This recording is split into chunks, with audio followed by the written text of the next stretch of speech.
Bom, sejam bem-vindos. Nós estamos hoje com com o nosso quarto encontro da nossa série sobre ESG, os nossos diálogos sobre ESG. Então, apenas recapitulando, no nosso primeiro encontro, nós conversamos sobre os principais conceitos da temática ESG. No nosso segundo encontro, conversamos sobre o comércio internacional e a sustentabilidade dentro desse contexto. E no nosso terceiro encontro, conversamos sobre o ESG na perspectiva da governança corporativa e os demais stakeholders de uma sociedade. E hoje nós conversaremos um pouquinho mais sobre o ESG e as mudanças climáticas.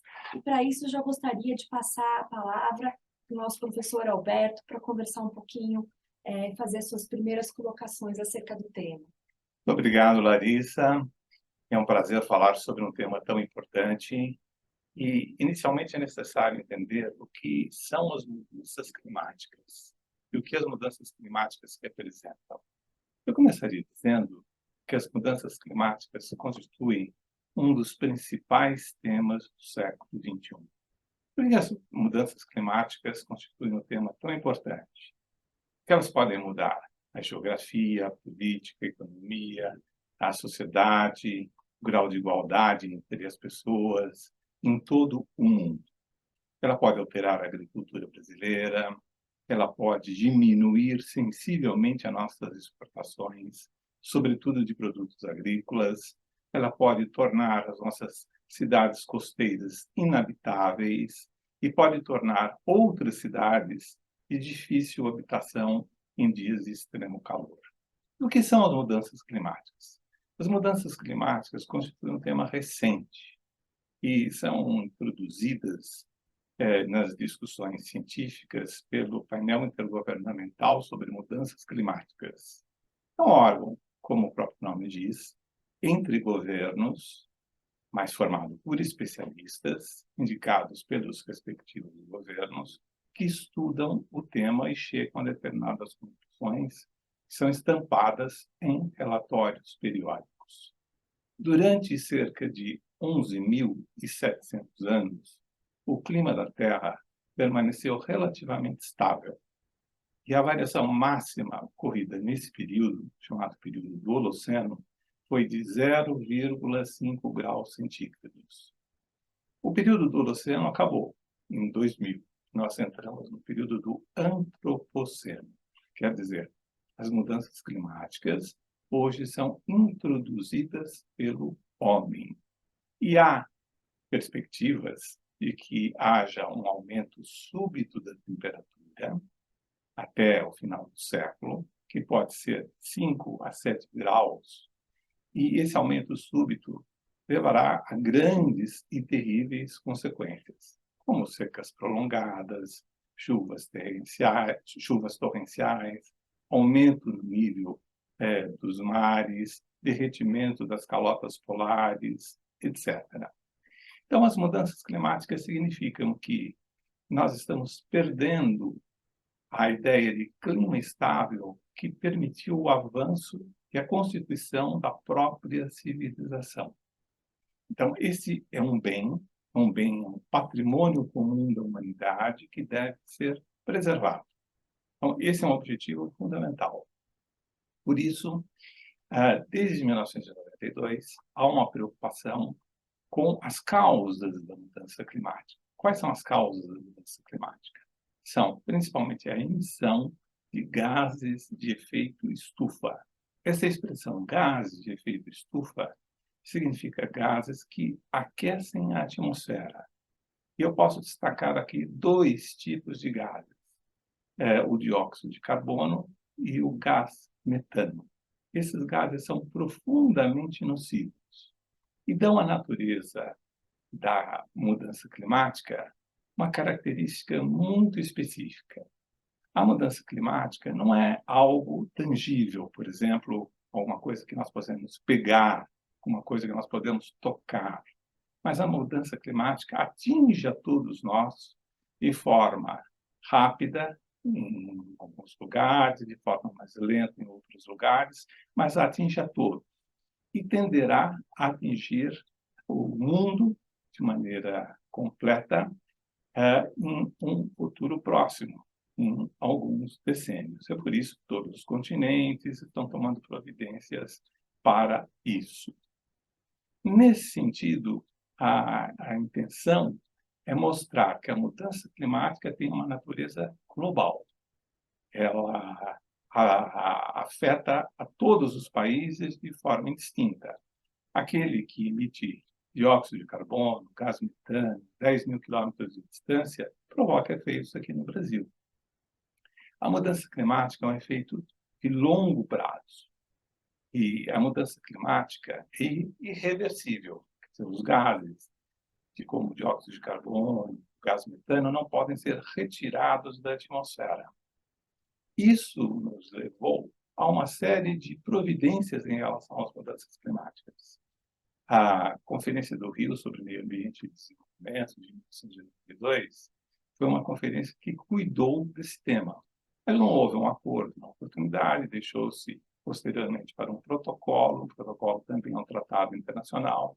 Houve uma convenção em 1992, mas é uma convenção muito geral, de obrigações gerais, e o protocolo celebrado em Quioto, em 1997, decidiu estabelecer obrigações específicas, mas os países em desenvolvimento estavam excluídos. O protocolo de Quioto fracassou e foi substituído pelo Acordo de Paris de 2015. Mas o Acordo de Paris, que é totalmente diferente do protocolo de Quioto, que estabelece as contribuições nacionalmente determinadas, que a Andrea terá condição de examinar, não tem atingido os resultados que eles esperavam.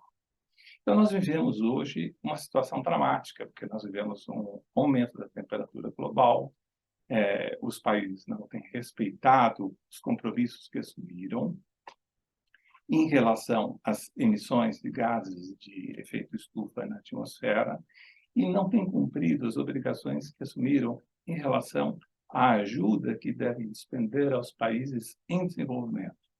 Porque há um grande princípio do direito internacional do meio ambiente, que é o princípio das responsabilidades comuns, porém diferenciadas, que todos têm responsabilidade em relação à mudança climática, mas alguns têm uma responsabilidade mais ampliada. E essa responsabilidade mais ampliada compete, sobretudo, aos países desenvolvidos. Então, cabe aos países desenvolvidos, por intermédio de uma ajuda financeira e tecnológica, ajudar os países em desenvolvimento a superar esse problema. O Brasil comprometeu-se ao desmatamento zero em 2030, mas precisa, para isso, de ajuda financeira e tecnológica dos países em desenvolvimento para atingir uma meta tão avançada. Então, as mudanças climáticas hoje constituem um tema central do nosso tempo, porque podem ameaçar a própria sobrevivência humana no planeta Terra. E a verdade é que esse tema de mudanças climáticas se tornou um dos maiores desafios enfrentados pelos administradores, pelo setor privado que desejam implementar políticas de natureza ESG. Quando nós identificamos esse histórico do qual o professor Alberto acabou de falar, os compromissos internacionais assumidos, nós vemos que essa temática foi levantada pela primeira vez de uma forma consolidada em 1992, quando foi apresentada à comunidade internacional a Convenção Quadro sobre Mudanças Climáticas. Numa sequência, o Protocolo de Quioto de 1987 traz aí uma intenção de fazer com que mecanismos de mercado possam implementar os objetivos traçados na Convenção Quadro, e em 2015 o Acordo de Paris entra para complementar os objetivos da Convenção Quadro e substituir Quioto naquilo em que o protocolo não foi tão eficaz, trazendo aí então outras propostas, outros mecanismos e instrumentos de mercado também que intencionem promover e propulsionar mitigação das mudanças climáticas e redução na emissão de gases de efeitos poluentes.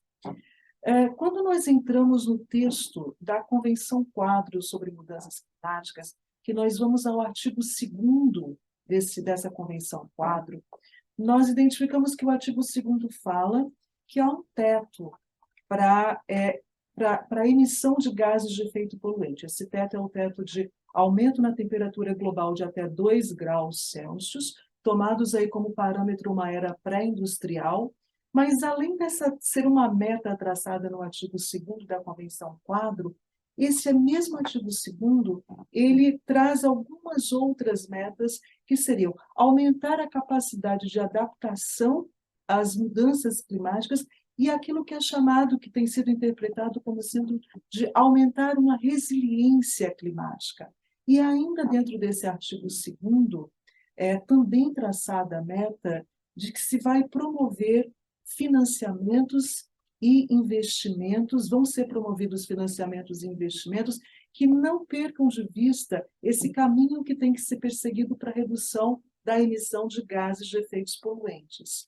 E por que o Brasil deve se engajar numa política de mitigação de mudanças climáticas, de resiliência climática, num momento tão sensível para a nossa economia? Bom, a gente poderia fazer uma lista de razões aqui, mas eu gostaria de pontuar duas só para nos lembrar como isso é um tema importantíssimo para o Brasil. Primeiro, o Brasil é um país que tem uma costa litorânea de extensão de 7.000 quilômetros. 7.000 quilômetros de costa litorânea significa que há muitas cidades, há muitas pessoas e há também muitas outras estruturas econômicas que estão aí correndo riscos sérios de sofrerem danos com aumento no nível do mar, causado aí pelo aumento da temperatura global. Mas isso daí seria uma razão de natureza ambiental. Nós temos também razões de natureza comercial. Os principais parceiros comerciais do Brasil estão todos eles engajados, quer seja por força de lei, quer seja por força de medidas administrativas que estão sendo implementadas, a também adotar políticas de resiliência climática, de redução de gases de efeitos poluentes. E no momento em que eles comercializam com o Brasil, faz parte das exigências legais territoriais dos países onde essas outras empresas, essas outras indústrias estão sediadas, faz parte da política que eles têm que adotar, comercializar com países que também estejam engajados numa resiliência climática. Como é que o Acordo de Paris se propõe a complementar a Convenção Quadro e a servir a Convenção Quadro como instrumento para ajudar os países nesse momento de implementação de resiliência climática? Quando nós entramos no artigo 4º do Acordo de Paris, o artigo 4º é aquele que nos diz que cada parte, cada Estado-parte, ele deve preparar e deve manter o que tem sido chamado de Nationally Determined Contributions, as chamadas NDCs, as Nationally Determined Contributions, que são, em português, traduzidas para contribuições nacionalmente determinadas. Nós vamos abreviar aqui para NDCs. Então, cada país deve periodicamente apresentar numa mesa redonda as suas NDCs, que seriam os seus compromissos avançados, demonstrando uma preocupação cada vez mais avançada com a resiliência climática, uma redução cada vez maior na emissão de gases de efeitos poluentes e um teto cada vez menor para que esses gases poluentes sejam admitidos aí como expansão de poluição atmosférica. Mas quando nós entramos no artigo 4º do Acordo de Paris, nós vemos que o artigo 4º ele também pontua nos parágrafos 2º e 3º que essas NDCs elas devem ser apresentadas pelos países, mas tendo em vista que as responsabilidades dos países parte desse acordo, elas são responsabilidades comuns, mas diferenciadas, e diferenciadas sob a perspectiva de que cada país se encontra num momento diferente de desenvolvimento e diferenciadas também na perspectiva de que cada país ele cooperou de uma forma diferente para o aumento da temperatura global. Então, daí a necessidade de se diferenciar as responsabilidades, apesar de elas serem responsabilidades comuns. Também encontramos aí dentro de uma leitura conjunta dos parágrafos 2º e 3º do acordo, do artigo 4º do Acordo de Paris, que essas NDCs elas têm que ser apresentadas levando-se em consideração circunstâncias nacionais diferentes. entendendo que cada país tem circunstâncias nacionais diferentes. Transpondo essa linguagem do Acordo de Paris para uma linguagem de economia e comércio internacional, a gente gosta de pontuar que essas circunstâncias nacionais diferentes também podem ser entendidas como as vantagens comparativas que cada país tem no momento em que ele comercializa com outros países no mundo. Em 2020, eu publiquei um trabalho pela Beijing Law Review, em que a gente faz uma análise exatamente desse momento de apresentação das NDCs e como essas NDCs têm sido encaradas pelo mundo do comércio internacional, pelo mundo do comércio exterior. Em 2017, eu tive a oportunidade de participar do Comitê de Comércio e Meio Ambiente, dentro da Organização Mundial do Comércio em Genebra, e vi que foi apresentado um relatório onde se fazia uma lista e se trazia uma estimativa de quais eram as atividades relacionadas ao comércio internacional que estavam diretamente ligadas às NDCs do Acordo de Paris. Nesse relatório, os números foram grandes, foram altos. A estimativa é de que cerca de 45% das medidas que são listadas pelos países membros da OMC como sendo medidas NDCs são medidas que têm um vínculo direto com o comércio internacional. Quando eu trago uma leitura dentro desse trabalho que foi publicado em 2020 sobre cada uma dessas atividades listadas nesse relatório, eu identifiquei que, dentre outras, para o Brasil, uma das principais medidas que são trazidas como uma medida que pode ser colocada como NDC, que para o Brasil é uma enorme vantagem comparativa, são medidas relacionadas a energias renováveis. Então, a temática de energias renováveis é uma temática com a qual o Brasil tem uma enorme vantagem comparativa. Quando nós abrimos a pauta da matriz energética brasileira, nós identificamos que cerca de 60% da energia produzida no Brasil é proveniente de fontes hidroelétricas. Cerca de 11% da energia produzida no Brasil, ela tem uma fonte eólica. Cerca de 8,8% proveniente de biomassa. Cerca de 2,6% proveniente de combustíveis fósseis. Apenas 2,6% proveniente de combustíveis fósseis. E apenas 1,1% proveniente de energia nuclear. Isso significa que a matriz energética brasileira é uma das mais limpas no mundo. Então, esse é um tema que, para o Brasil, ter listado como NDC é uma enorme vantagem comparativa. E aí vários outros fatores podem ser adicionados a partir dessa pauta de energias renováveis. Quando nós levantamos a pergunta, investir em uma economia de transição para uma economia mais verde, é um tema sensível para o Brasil, porque muitos setores da indústria brasileira podem perder a competitividade. Uma resposta para uma pergunta feita nesse sentido seria depende. Depende de se ter um olhar correto para quais são as NDCs que são colocadas numa pauta brasileira e ter-se em vista que o Brasil tem uma vantagem comparativa enorme quando o tema é proteção do meio ambiente, quando o tema é, por exemplo, energias renováveis e todas as temáticas que são aí adjacentes a essas temáticas principais. Então, para o Brasil, pode ser feito um estudo e um planejamento de maneira que, ao invés de se ter uma queda na competitividade, o Brasil, na verdade, se apresente como tendo como grande fator de propulsão da economia, ter essa vantagem comparativa, essa vantagem natural de protetor do meio ambiente, de propulsor de energias renováveis e mais limpas. Essas eram as reflexões que eu gostaria de ter. Maravilha, Andréia. E eu gostaria de comentar que no nosso próximo diálogo nós vamos voltar a esse tema, mas aí teremos uma convidada especial para discutir sobre o assunto, uma grande especialista na área de mudanças climáticas, com doutorado na matéria, e vai falar sobre esse assunto, principalmente sobre o prisma da COP, que será em Belém, que será sediada pelo Brasil em Belém. Então, eu acho que nós poderíamos ter um novo diálogo sobre a matéria, bastante frutífero.